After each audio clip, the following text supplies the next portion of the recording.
At the cousin's party, my sister handed out gifts only for the children who deserve them. She gave my daughter a bag with a note. Try harder next year. I didn't say anything. We left in silence. The next morning, my sister's screams could be heard throughout the street. I'm Daniel, 38 years old, and I'm the father of Sophia, my 8-year-old daughter. My life has always been a competition with my older sister, Laura, who's 41. Since we were kids, my family seemed to put her on a pedestal. Laura was a star. Better grades, more friends, and my mother, Daniela, always bragged about her. I was the one who could do better. I wasn't lacking love, but I always felt in Laura's shadow, as if I was never enough. Sophia is my everything. Her mother and I separated when she was 3, and since then, I've done my best to be a good father. I live for her laughter and hugs, but sometimes I can't protect her from my family, and that kills me. Everything exploded at the cousin's party, an annual gathering my mother organizes. It sounds nice, but it always ends in comparisons and tension. This year, the party was at my mother's house, a large home she inherited from my father when he died 10 years ago. My mother and Laura lived there with Laura's kids, Mateo, 10, and Anna, 7. I live in a modest apartment with Sophia a few streets away. I've always felt like an outsider in that house. Even though I'm Daniela's son, Sophia was excited about the party all week, talking about playing with her cousins. Dad, maybe they'll let me use their new toys, she said, putting on her blue dress. I smiled, but inside, I felt a knot. I knew the party wouldn't be simple.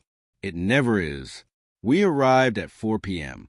The garden was decorated with balloons, lights, and a table full of food, empanadas, pastries, and a huge cake. The kids were running around, the adults chatting. Laura was in the center, telling stories about her job as a manager. Everyone listened, and my mother beamed with pride. Daniel, you're here, Daniela said when she saw me, her tone almost sizing me up. Sophia, how pretty, she added, hugging her. Sophia smiled and ran off to find her cousins. I stood there with a bag of gifts from Mateo and Anna, a puzzle, and a remote control car. The afternoon passed quickly. The kids played, the adults ate and talked. Laura shone as always, bragging about her kids. Mateo's playing the violin, she said. Anna writes stories. No one asked about Sophia, and I didn't say anything. I didn't want to play their game. Then came the gift-giving. The kids sat in the garden, with Mateo and Anna at the center. Everyone gave something. Mateo got a video game, a soccer ball, and a drone. Anna received a doll, an expensive notebook, and sneakers. Laura clapped as if her kids were royalty. Sophia watched from the side with a shy smile. It hurt to see her so quiet, but I didn't expect her to be the center of attention. I gave my gifts to Mateo and Anna. Laura said a curt, "Thanks, Daniel." Then she stood up with a large bag. This year, only the kids who deserve to get something, she announced with a smile. You have to earn it. Some adults nodded. Others exchanged odd looks. A chill ran through me. This wasn't going to end well. Laura handed out her gifts. To Mateo, she gave an expensive robot for your grades. To Anna, paints and brushes for being creative. Other kids got candy or cheap toys with comments like, "Keep trying." When it was Sophia's turn, Laura handed her a small bag with a cold smile. Sophia opened it and pulled out an old notebook with a note. She read it silently, and her eyes filled with tears. I took the note. It read, "Try harder next year." The silence was heavy. No one spoke. My mother looked away.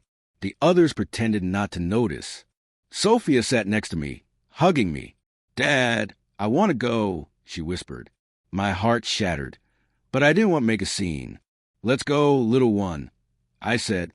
We grabbed our things and left without saying goodbye. As we walked to the car, I felt their stares, but no one said a word. On the way home, Sophia didn't speak. She stared out the window, clutching her dress. I didn't know what to say either. I couldn't explain something so cruel without hurting her more. That night, while she slept, I sat with a note in my hand. Rage grew inside me. It wasn't just about Sophia, though that was more than enough. It was everything, the years of comparisons, feeling less, watching Laura always win. That note to my daughter was the final straw. I couldn't let Sophia grow up feeling what I did. I had to do something. Then I remembered a detail I'd ignored for years. The house where this all happened wasn't in Daniela's or Laura's name. It was in mine. When my father died, he left a will. The house was mine. I never mentioned it because it didn't seem important. My mother and Laura lived there, and I didn't want to fight. But now, that truth was my weapon. I decided to act. That night, I drafted a formal eviction notice. It wasn't easy, but every word felt like a step to protect Sophia. The next morning, I hired a courier to deliver the letter to Laura. I didn't want to see her in person, not after what she'd done. The letter stated that the house was mine, and they had 30 days to leave.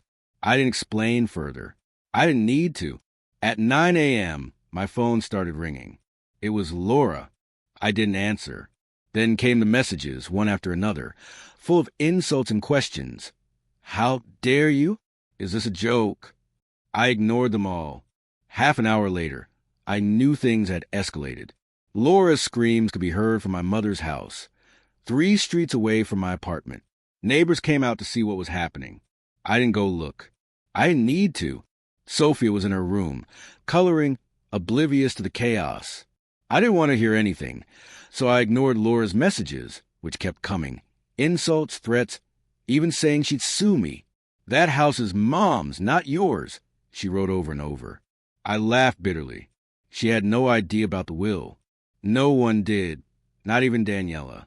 My father had entrusted it to me in secret before he died, and I'd never brought it up until now. At 10 a.m., my mother called. I knew I couldn't avoid her forever, so I answered. "Daniel, what did you do?" she said, her voice trembling. "Laura's destroyed. Do you want to kick us out of the house?" I rubbed my forehead, exhausted. "Mom, the house is mine. Dad made that clear in his will." Silence. Then a whisper.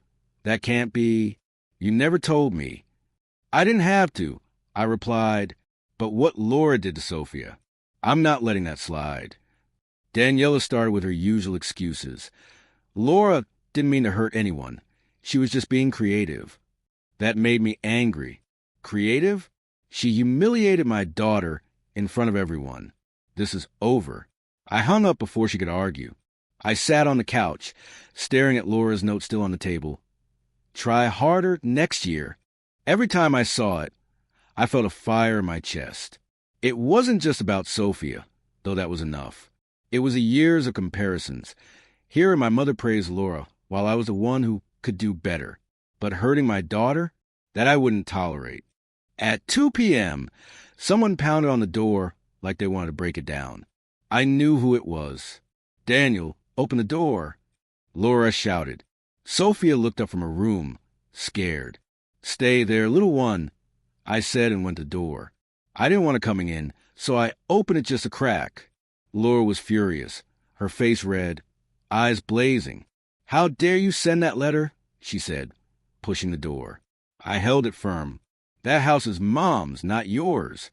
"You're wrong," I said coldly. "Dad left it to me. It's in my name. Always has been." Laura froze for a second, then let out a sarcastic laugh. "You're lying. Dad would never do that. You were always the one who didn't matter."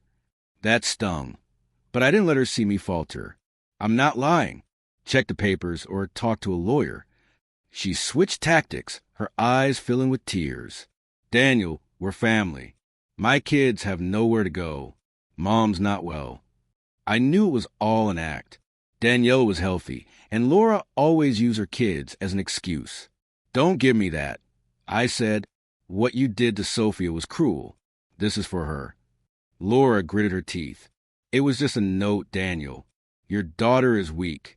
Teach her to toughen up." I lost it. "Don't act like it's just a note." I shouted. "My whole life, you've tried to make me feel less. And now you're going after Sophia? You have 30 days to leave." She glared at me with hatred.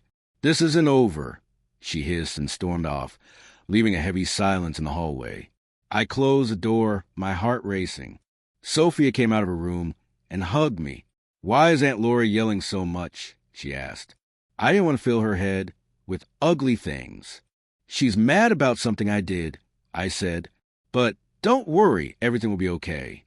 She nodded, but her eyes said she didn't believe me. It broke my heart to see her like that. That afternoon, the drama spiraled. Laura took to social media, posting in the family WhatsApp group and on Facebook, calling me a traitor brother who wanted to leave her homeless. She called Sophia sensitive and said the note was advice to improve. She even posted a photo of the note, as if that justified it. The comments were a mess. Some supported her, calling me heartless. Others attacked me, and a few called for calm. I didn't respond. I wasn't going to fall into her circus. What hit me hard was Daniela. She called that night, crying, "Daniel, how could you do this? I'm your mother. The house is my life." I tried not to lose patience. "Mom, I'm not kicking you out." But Laura crossed a line. I can't let her hurt Sophia. Daniela cried harder. Laura didn't mean to hurt anyone. She was just being creative. That broke me. Always the same, defending Laura. "Mom, I'm not arguing. The house is mine. End of story." I hung up, feeling awful but knowing there was no other way. The following days were chaos. Laura hired a lawyer who sent a letter claiming the will could be contested. I wasn't too worried. I reviewed everything with a lawyer friend, and the papers were solid. But Laura didn't stop. More messages, more calls, even showing up at my building again, screaming in the entrance. Neighbors were gossiping, and one told me, "Daniel, fix this, we can't sleep." It made me angry, but I didn't respond. I just wanted to protect Sophia. Sophia was quieter than usual. One night, while we ate pizza, she asked, "Dad, does Aunt Laura hate me?" I nearly dropped my fork. "No, little one," I said, though I wasn't sure. "Sometimes adults do bad things, but it's not because of you." She nodded but didn't seem convinced. I decided she needed a break from this environment. I planned a short trip, just the two of us, to a town with a lake where she could swim. I wanted to see her smile again. Before we left, the worst fight came. Laura and Daniela showed up at my apartment unannounced. I opened the door, and there they were, Laura with her arms crossed, Daniela with a funeral-like expression. "We need to talk," Laura said, barging in without permission. I let them in but kept Sophia in her room with the door closed. I didn't want her to hear. "Take back the letter," Laura said, glaring at me. "If you don't, I'll make your life hell." Daniela nodded. "Son, please. We're family." I stood my ground. "Family doesn't hurt my daughter," I said. "Laura, what you did was cruel. And Mom, you always defend her." "I'm done." Laura laughed sarcastically. "Poor little Daniel, always a victim. Grow up." My blood boiled. "I'm not the victim. I'm protecting Sophia. You have 25 days. Daniela started crying, and Laura pointed at me. "You don't know who you're messing with," she said. "I'll fight to the end." They left, and I closed the door, exhausted. Messages from cousins and uncles kept coming. Some saying I was unfair, others saying Laura deserved it. Even my cousin Marcos called. "Try to mediate." "Daniel, I get why you're mad, but kicking them out? That's harsh." "Marcos," I said, "I won't let Sophia grow up feeling what I felt my whole life." Laura crossed the line. He sighed but didn't push. The trip with Sophia was a relief. We spent 2 days at the lake, swimming, eating ice cream, laughing. For a moment, I felt things could get better. But when we returned, the drama was still there. Laura sent messages, the lawyer sent letters, and Daniela kept calling, begging me to reconsider. I even heard from a cousin that Laura was rallying the family to do something against me. I didn't know what, but I wasn't going to wait to find out. We came back from the lake with Sophia, smiling, but the weight of the family drama was still waiting. My phone was full of unread messages from Laura, more letters from her lawyer, and missed calls from Daniela. Laura was moving heaven and earth to fight for the house, the same house that had been in my name since my father died 10 years ago. This all started because Laura humiliated my daughter Sophie at the cousin's party, giving her an old notebook with a note that said, "Try harder next year." That was the push I needed to bring the truth about the house to light, and put an end to years of comparisons and slights. The first few days after the trip, I tried to keep Sophie out of it. She played in her room, went to school, and seemed to be regaining her spark. But I knew Laura wouldn't give up. Her messages grew more aggressive. "You won't win, Daniel. This is a betrayal to the family." She even posted a video in the family WhatsApp group, crying, saying I wanted to leave her kids on the street. Some cousins believe her, and I got messages calling me cruel. Others, like Marcos, wrote privately, saying they understood, but warned me to be careful. "Laura's rallying everyone against you," he said.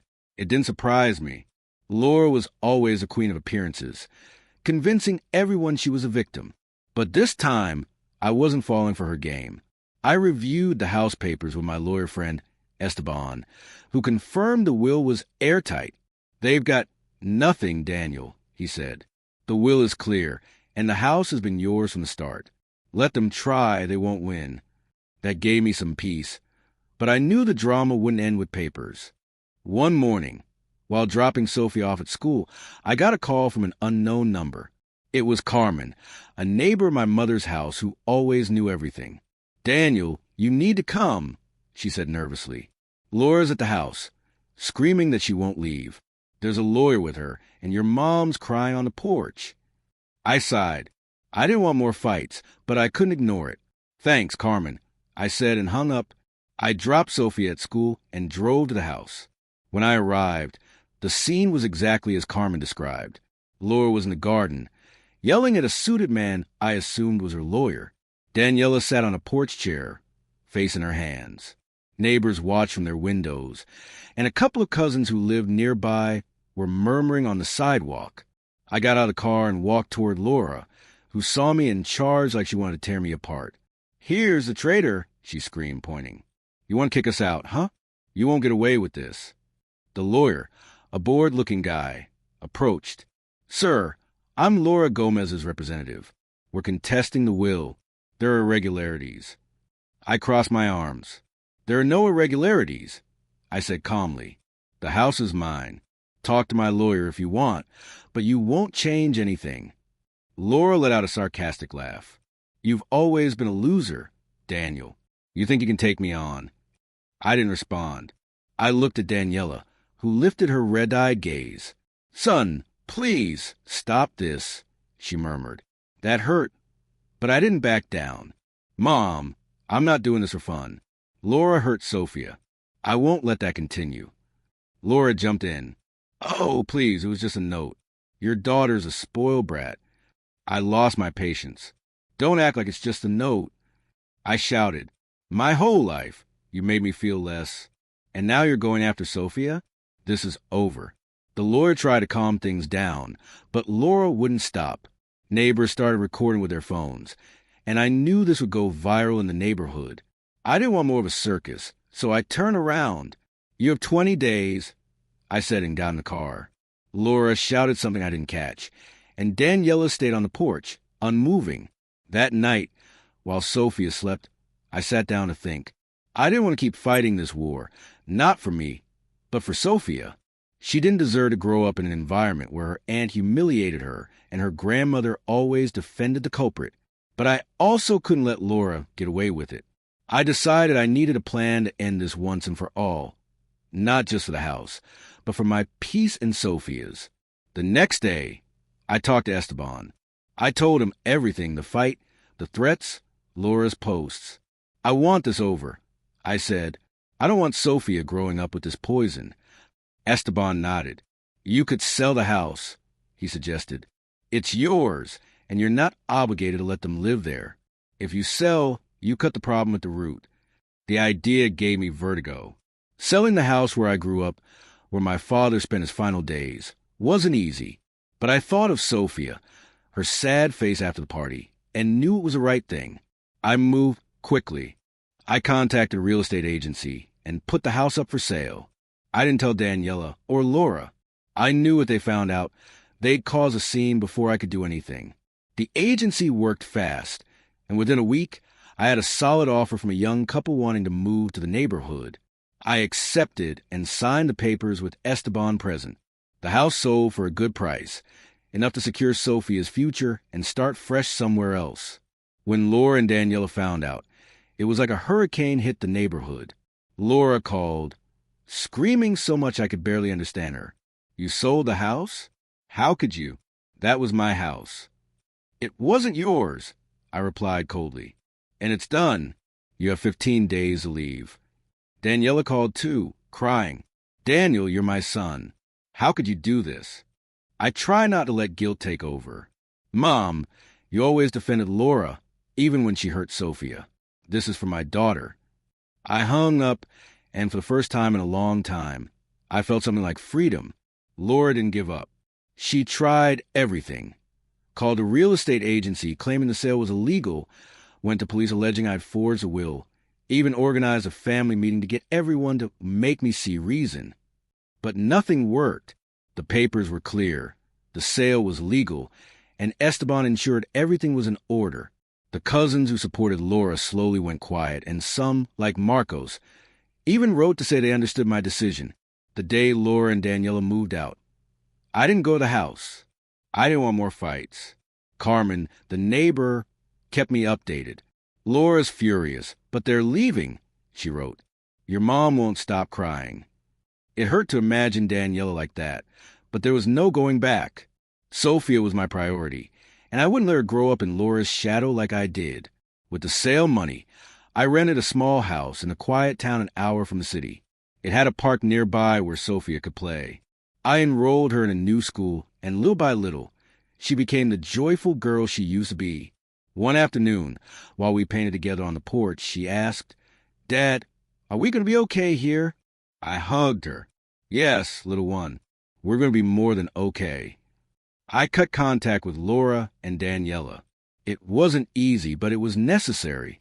The family messages faded, and the drama dissolved like a passing storm. Sometimes I'd hear gossip.